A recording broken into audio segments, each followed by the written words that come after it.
Okay, I want to thank everybody for showing up. I got a Mafia column I can read, or I can read a story that I read at KGB a year ago. Some of you have probably heard it. So, if that's okay, I'll read it again. But I also read it at Brighton, and I don't think any of you were there, were you? I was at Brighton. I don't know that I heard your story, but I was at Brighton. Well, if you were at Brighton and you didn't hear the story, who gives a shit? Let's hear a story. I'd love to hear that story again. Let's hear it. All right, I'm going to do it, okay? You were there. I want to hear it again. Okay. That's a good recommendation. Yeah. This guy, come on. The water guy's been taking his time. Okay, this is, this was in an anthology called Song of Cthulhu, and it was a collection of stories about the Cthulhu mythos and music. So it was a kind of a tough assignment. This is what I came up with. It's called Yog Sothoth Superstar. And it's an epistolary story. So you got to pay attention, okay? Nobody's sleeping. Okay, facts. March 3rd to Garrett Fairfax from Shirley Zuckerman, the Actors Advocate Agency. Great news, Garrett. I just got off the phone with Michael Morrison. Yeah, that Michael Morrison. He wants you to audition for the lead in the new musical rock opera he's directing. 10 a.m. Tuesday, the Helen Hayes. It's called Lovecraft, I Love You. And I have no idea what it's about. But Morrison saw you in Soho, that dreadful little comedy about Castro. He thought you'd be great for this lead. So he called me as soon as you get this. Congratulations, and give my regards to Broadway, Shirley. So leave your message after the beep. Beep. Shirley, this is Garrett. I got your fax. Oh, Jesus. I can't believe it. You tell Mr. Morrison I'll be there, and he won't be disappointed. Oh, God, thanks, kiddo, for believing in me and all this time. That you know this is the break I've been waiting for. Oh, Jesus, I can't believe it. Look, let's catch lunch at Morris Deli, okay? The Rubens, they're on me this time, okay? See ya. Quick. April 14th. Dear Annalisa, how's my favorite sister back in Cincinnati? Hey, anyway, I had to use some of the stationery Mom gave us last Christmas because I want to preserve a record of this great news, and email just doesn't seem to cut it. I went to this casting last week, and you will not believe what happened. I got picked! And then not only that, but I got the female romantic lead. Yeah, that's the best part. I'm playing Sonia, the girlfriend of the hero, some guy named Howard. I haven't gotten my script and my songs yet, so I really don't know too much about the story. It's a rock opera called Lovecraft, I Love You. There's some guy who was a writer in Rhode Island. It sounds kind of boring to me, but who cares? Your sister is on Broadway. Can you believe it? Well, I'm not even sure I do yet. But look, don't tell Mom yet, because I'm going to write her a surprise note, okay? So we'll talk soon. Love, Stella. Memo to Michael Morrison, director, from Isabel Arrington, assistant to the chairman of the Arkham Foundation Board of Directors. We would like to formally congratulate you on your commencement of rehearsals for Lovecraft, I Love You. Please do not hesitate to contact me for anything you may need during this exciting phase of our production. The board anxiously awaits opening night. Excerpt from Lovecraft, I Love You songbook. I don't know why you write those silly stories, and I do not really care. The only thing I know is that I love you, so that luckily I do not scare. Dear Annalisa, yeah, it's my sister, you know. I could just call you and tell you all this stuff, but, believe me, this note card thing, very therapeutic. Slows me down, makes me take my time, compose my thoughts. Because everything in the city, it's so high energy. It's like I need some time when I can't simply always be up. way, it's been more than a month since we started rehearsals, and I don't know what to think. I've learned all my songs, my dance numbers, and sister dear, I have to tell you, this thing is a squawking turkey. If we get through opening night with our reputations intact, we are going to be all very lucky. If this show lasts more than a week, we should start dancing on the street instead of the stage. And Lisa, you know me. I would have killed to get this job. Any job, really. But I got to confide in you. This is the worst show I've ever seen. The songs are stupid. And half of them aren't even written in English.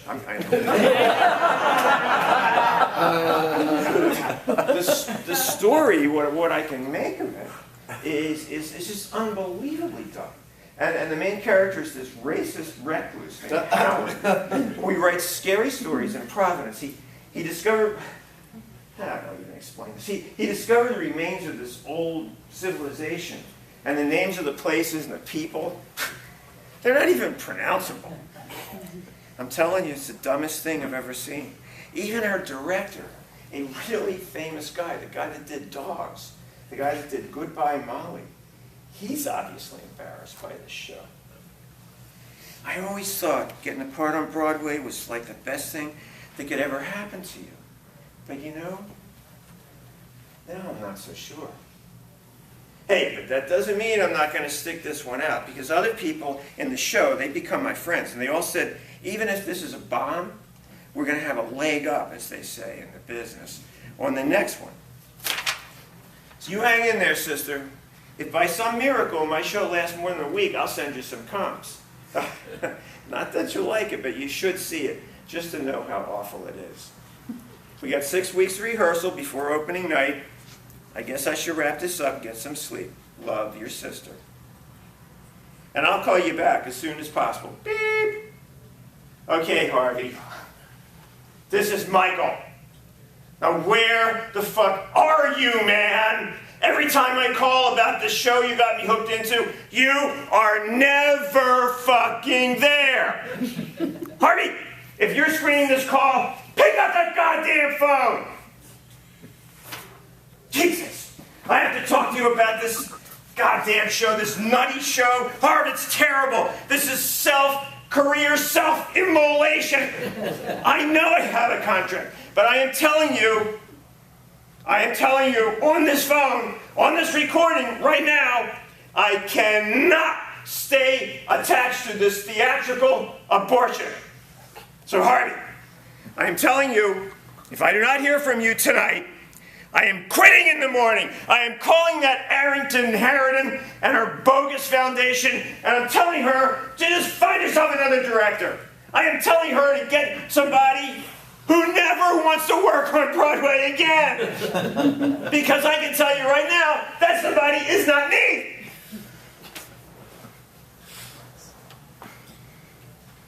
Email from realia@necronavi.com. Saturday, June 18th. To M. Morrison at nymailx.com. Subject, your resignation. Mr. Morrison, your agent, Harvey Goldstone, has just informed me of your wish to disenfranchise yourself from project. Such news is a distress to me. I am taking your information to inform you to person. Same thing I informed Mr. Goldstone. VIZ, you are under contract to Arkham Foundation, and as such, are an indentured laborer of same. You have no choice but to fulfill obligations. If you read terms of employment closely, as I have requested of Mr. Goldstone, you might notice that you risk dire consequence if you attempt to disregard your agreement. Thank you for understanding and expected compliance. In sincerity, I remain Alfred Hazen, Chairman of Board. P.S. I'm sending this message in many duplicate effects. Phone, FedEx, Messenger, United States Postal Service, because it's very important for you to receive this message. The New York Times, AP. It was reported by Lieutenant Detective Thomas Brancuso of the NYPD's Homicide Division that Michael Morrison, well-known Broadway director, was found murdered in his Park Avenue South co-op this morning. Circumstances surrounding his death are very strange, said Brancuso. We aren't ready to divulge all the details, but I can tell you this. I've been on the force 19 years, and I've never seen anything like it. Mr. Morrison was working on a rock opera called Lovecraft, I Love You.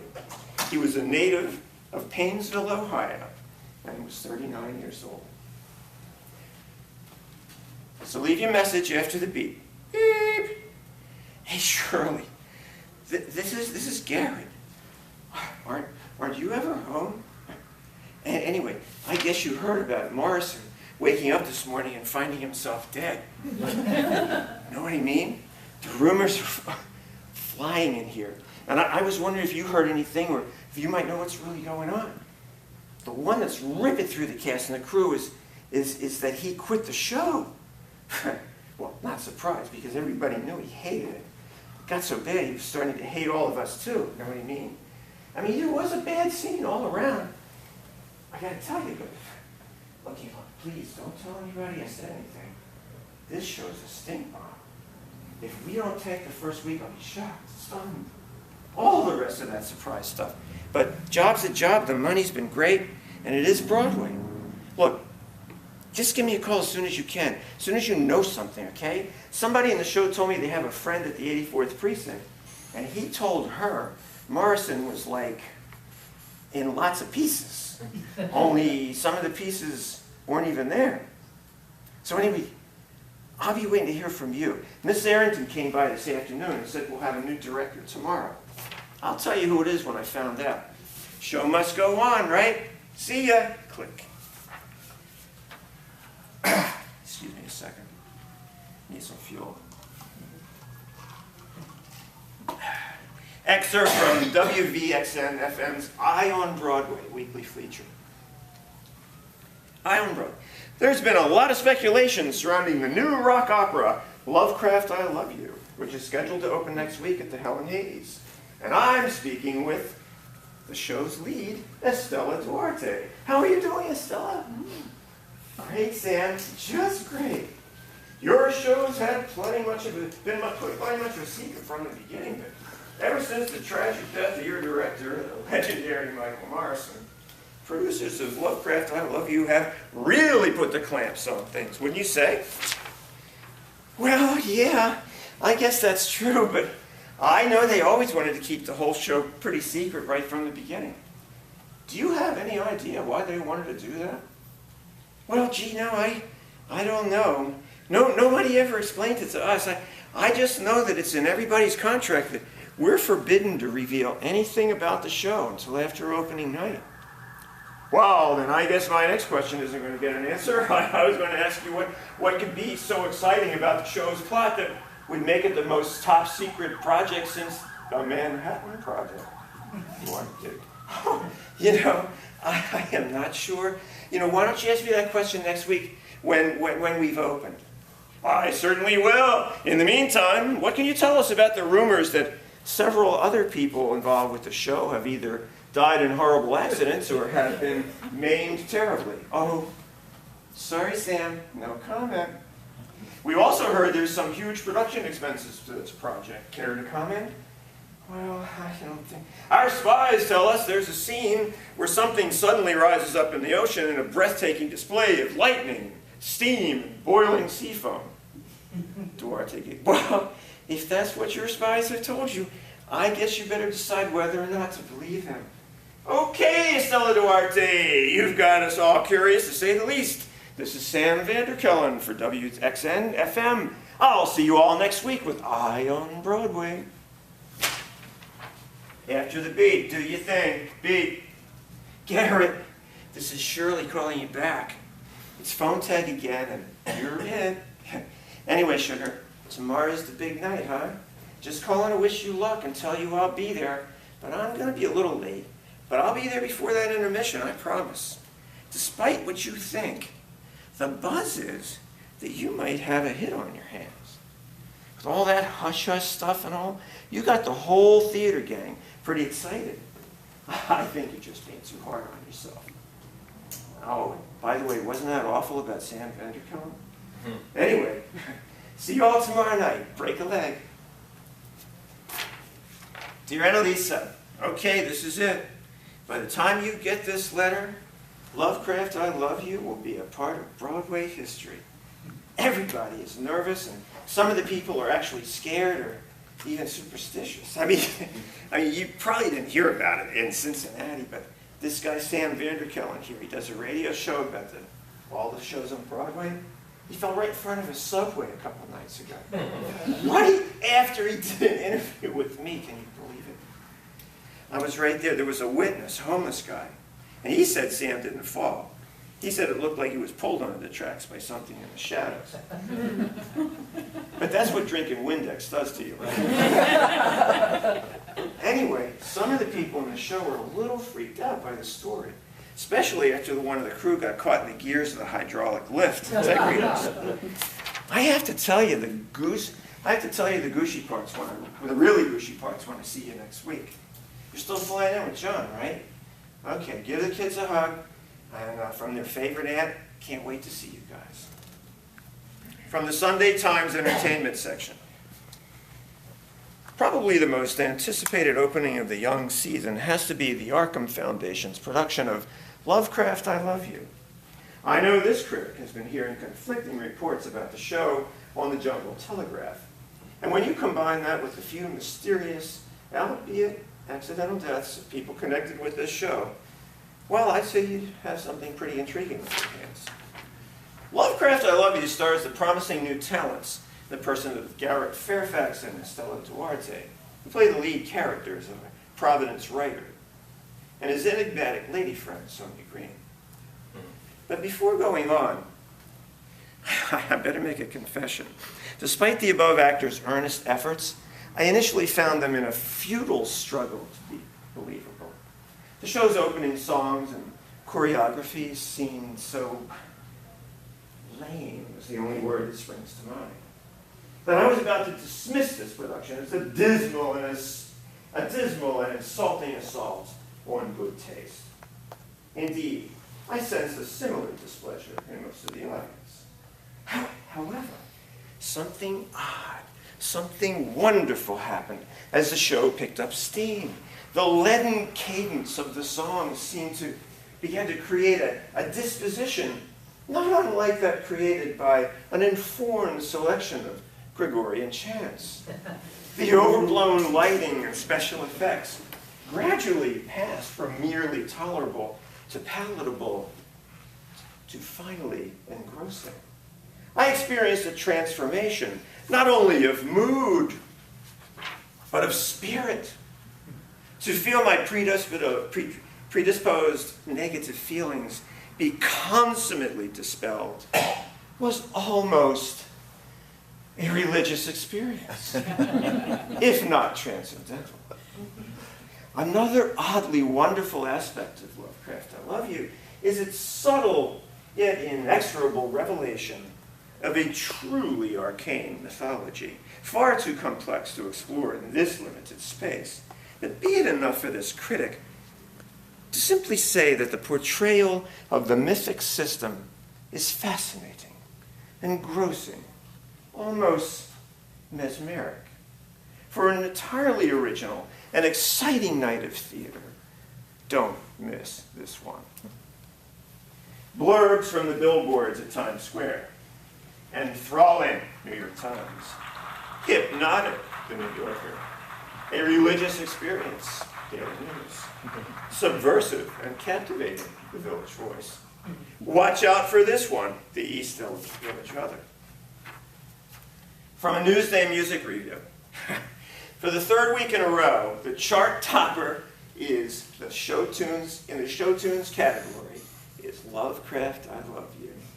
Industry neophyte Necro Records must have been using a crystal ball on this one. by releasing an original cast CD of the hit rock opera only 2 days before the Broadway opening.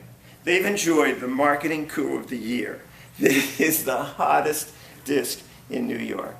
No matter where you go, you cannot help hearing people humming those odd tunes, singing those songs with those weird, unpronounceable lyrics. Subways, buses, elevators, the streets, even the store clerks at work. No doubt about it, the city's pulse can be found in the beat of this music. New York Times AP. Dr. F.X. Paulson of the Columbia University confirmed the reports of unusual seismic activity beneath the deep underwater canyons of the Hudson River and its confluence with the Atlantic Ocean. It is very odd, said Professor Paulson. It is as if there were something down there trying to push up to the surface. The pressure point is extremely precise and focused. I've never seen anything like it. When asked what the disturbance could be, the renowned geologist was at a quandary. Oh, it's easier to say what it cannot be, which is an undersea volcano or a heretofore undiscovered fault line. Rather, these recent quakes seem to be caused by a solid object being forced up through the Earth's crust. Impossible, I know, but that's what it looks like, nevertheless. When asked how big this object might be, Dr. Paulson replied, oh, much bigger than Manhattan, but that is why it's impossible, don't you see? Okay, from the police report by NYPD Detective Sergeant Rick Scherzer. After meeting with Officers Charles and Grant at the New York Transit Police, plus compiling the accounts of numerous eyewitnesses, see attached, been able to piece together the events of the previous 2 weeks at Times Square and the subway stations. The picture that's emerging isn't pretty. That frankly makes no sense. I've talked to some of the people at the colleges and guys from the health department, and nobody can explain why all the rats and even the bugs have been clearing out. Sewer workers have been reporting the same kind of things. People who've seen the rats say it's like watching cattle getting herded along the tracks and up the stairwells. I know it's weird, but that's what they're telling me. Transit authorities I've talked to all agree that all the bums have disappeared too, right after the rats started leaving. Only they didn't just pack up and vacate. They disappeared. My men found the cardboard boxes, blankets, hoards of food. No bums. Some people have reported seeing a greenish fog in the tunnels. So I think there's something going on here. Memo to Isabel Arrington from Alfred Hazelwood, Chairman of the Board. The Steadicam Foundation is liking to thank you in person for overseeing the production of Lovecraft. I love you. Your diligence and attention to detail has been as much responsible for the show's outrageous success as the obviously seductive and powerful content. Please know that service such as yours are now no longer in need of the Foundation. Time comes for your bonus, a week's vacation aboard the Foundation's yacht, the Innsmouth, which will be sailing this week for a cruise to selected archaeological sites. It will be an experience giving me great displeasure were you to be missing this boat. From a CNN tape of an on-the-scene broadcast. Thank you, Bernard. This is Mark Ashton in New York City, coming to you from the deck of the Freedom Tower. Behind and below me lies the historic tableau of the Statue of Liberty and the harbor, whose waters are now dotted with the hulls of hundreds of ships.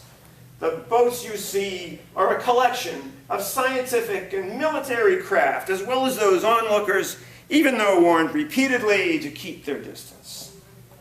The underwater disturbances of the previous weeks in the waters off Manhattan have been closely monitored, after it was ascertained that an immense object is rising up from the ocean floor. Just exactly what this object might be has been beyond speculation, and the authorities are not talking. The evacuation of the city has been as orderly as could be hoped. Looting and violence have been sporadic and kept under control in most precincts. As I look towards the west, I see, you can hold on a minute please. We have an open channel to the NYPD Special Task Force Command Center. I'm getting something from their spokesman. Camera view shakes violently. The microphone captures a terrible rolling rumble, like thunder, but much louder, much louder. Something's definitely happened. Bernie, what? I can't get all that. Our signal's breaking up with the command center, but I can see from our vantage point that something is definitely happening out there on the water. Another series of temblors roll beneath the city, and if you can believe it, the tower itself is actually swaying in reaction. Wait, I can see something. It's out in the harbor, breaking the surface. It's glistening white, and Jesus, Bernie, it's fucking huge. Another quake rocks the camera view, this time violently, and the image is tilted severely, then rezzes out. But the audio continues. Okay, oh my God, what is that thing? It's the ships, the Statue of Liberty, everything going down. We gotta get out of here now. That building, Christ, Gary, get that chopper in here. Jesus, it's so big, it's impossible. Thank you.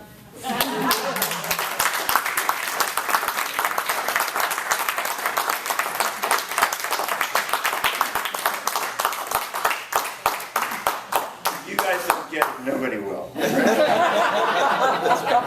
What was up? Thank you.